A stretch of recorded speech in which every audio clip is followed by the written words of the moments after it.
You ready for some news, Greg? Please. All right. I know everybody tuned in last week for an amazing episode. First episode that we've done in the new format. And this week, we've got some coffee news here. Coffee Bros launches crypto baristas NFT to fund future New York cafe. Greg, this is right up your alley, considering what they're doing to raise these money, the monies that they need. NFTs, non-fungible tokens. Yes. New York City-based roaster Coffee Bros continues to push the non-fungible token envelope in coffee as it enlists NFT illustrations to help fund its first brick-and-mortar cafe. I put a little link in the show notes here with the with what they're drawing up, and I've seen your illustrations before. You could definitely knock something out, especially you're getting pretty good on the iPad too. I'm killing it right now. But I definitely think you could knock something like this out. I still don't understand. Let me help you out, George. Okay, good. Here we go, Greg. Let me help you out because I've been wondering about some of this as well. One, a lot of these NFTs that are selling like hotcakes, I don't get it, right? And you can't look at an NFT and go, I don't really like that. Doesn't really look that good. That's not what it's about. What it's about is FOMO. Probably more so than FOMO, it's about community. Really? So the NFT community is all about supporting each other, about pushing crypto and using NFT as a way of buying things and, assigning history to the blockchain. They're all about furthering that movement, period. That's it. Like they're not about, and trust me, there's plenty of scammers out there. There's people that are stealing other people's digital art and then listing it and selling it and getting away with it online. Oh, right? That sucks. There's all kinds of stuff going on.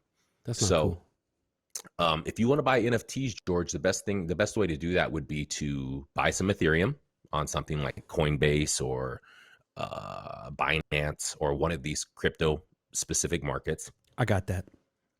Yeah. Okay. Make sure you transfer that to your wallet. So I know CryptoCoin has a wallet, Coinbase. I don't know why I said CryptoCoin. I know Coinbase has a wallet, and a lot of these markets, these online markets have wallets, or you can have your own wallet that is separate, right? And there's so many different types. There's mobile wallets, there's online wallets, there's offline cold wallets they call them. There's all kinds of different browser-based wallets. Something the fans may not know about me is I'm a huge fan of wallets. This is true. Some say the biggest fan of wallets. You need to get into the crypto wallet game then. I'm in there. So once you transfer your ETH or Ethereum to your wallet, you are now ready to make purchases on any of these marketplaces, whether it's Nifty or Rarible. There's a lot of marketplaces where you can buy NFTs. And once you purchase that NFT, well, I'm not too sure what to tell you. I don't know where it goes. I don't know what people are like, but it's just a JPEG. And honestly, it is just a JPEG. What you really bought is the fact that you are on the blockchain as the owner of said JPEG. Oh. Right? And then if somebody tries to take my JPEG? You blow their house up. Ooh, you could do that with Ethereum? Maybe. It is gas, right? Just lace the house with some ether, right? Little Nas ether there. That's so great. Here's the thing. I saw on Product Hunt last week, somebody wrote an application that would show you the path of where these JPEGs and PNGs and animated GIFs are hosted for these NFTs. Because when the NFT is up on a marketplace, just like a photo is on a website, it's got to be hosted somewhere. So this guy wrote a script that finds the direct paths to these files. And basically just in a way to say, you're spending all this money on these one-of-a-kind or limited edition things, and here's the source file for it. The difference between me downloading said source file and you as the purchaser is that your name is assigned to the blockchain for that Gotcha. purchase of said file. People say And it we're lives the Mona and it Lisa, lives right? forever. You can get prints of the Mona Lisa and hang it, but realistically, none of those prints are worth anything because there's a real one that exists out there that is owned by someone or a foundation. Gotcha. So the That's where the original, value is. so the It's the original, I original. guess. But see, here's the thing: It's is ownership. that It's ownership that is really what is being assigned. I mean, because when you say original about a JPEG, is that an original JPEG? It's no, not. it's original. It's someone's original art, and you're the owner of that particular piece of art. But it's the non-fungible part that I'm more concerned with, because its value is only worth what somebody else is going to pay for. I guess it's true with Mona Lisa Well, too. I mean, that's just anything, right? Value of anything is what people are going to pay for it. Well, I don't know. That's just the bottom line. I sure is. Well, If if you you build, want to if back you these listen, guys, if you build a Porsche, and you say, oh, this Porsche is, you guys might be used to buying, $150 to $350,000 Porsche. Well, this is our new $4 million Porsche. ooh, ballin'. Here's the thing: somebody's gonna buy that $4 million Porsche. Probably I'm not going to. about 50 people will buy that $4 million Porsche. So that value of 4 million can stand. Now, if they said this is a $1 billion Porsche, and we might be stretching it a bit there. Maybe somebody in Saudi Arabia would buy it. I don't know, but the value is really just what people are willing to pay for it. Elon got 6 of them. Of course, he's sending them all to Mars. They're gonna be parked in the garage. If you want to be part of their fundraising venture, go ahead and visit them at Coffee Bros. Actually, I went over to. We might have to look into some coffee from these guys because the website's pretty legit. I think they're on our list. It's 2 white dudes, right? I mean, it's probably every coffee company, but I have no idea. yeah, I think we talked about them about 20 episodes ago.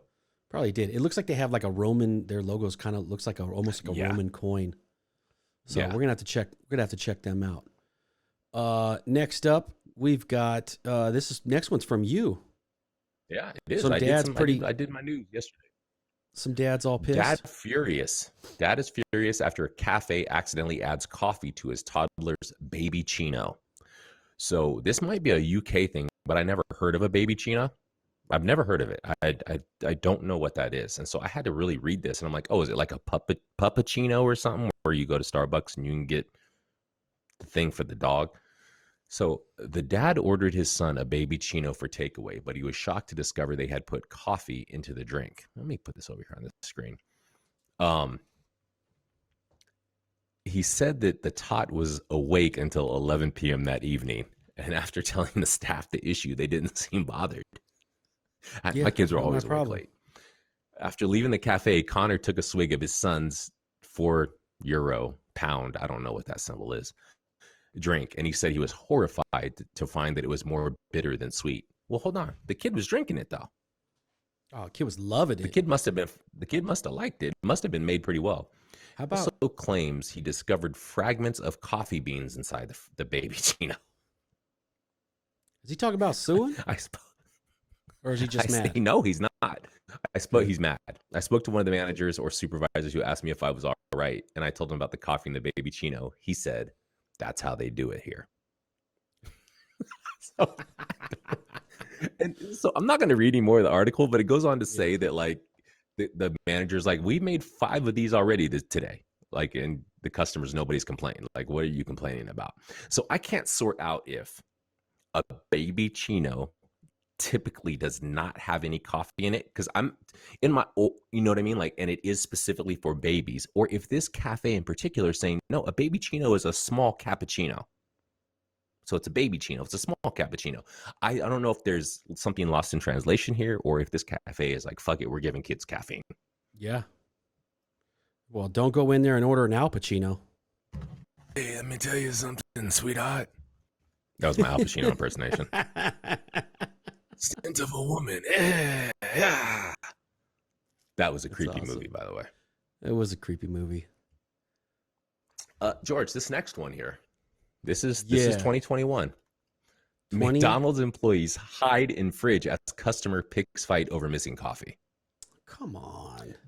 McDonald's employees in Henry County, Georgia, say they hid in a refrigerator fearing for their lives after they were attacked by a customer who became upset after an item on the menu ran out. The fast food outlet in Locust Grove, Bill Gardner Parkway, became the scene of a heated dispute after a couple placed a coffee order around 9 p.m. on Tuesday, only to be told that the item was no longer available.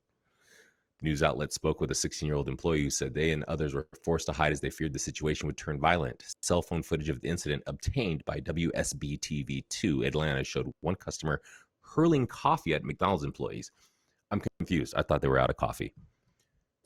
It also showed the couple banging on the restaurant's drive-through window before they reached inside and picked up chairs. Newsweek was unable to view the footage. Obviously, I think I got this from Newsweek, even though the link says MSN. So,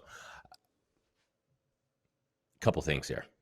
One, it's 9 p.m. and McDonald's is not making coffee anymore. Deal with it. Go down the street to a Starbucks or go to a gas station. Dude, Two, is it that serious? No. Is it that serious? Not. Have these people had McDonald's coffee? There's better options out there.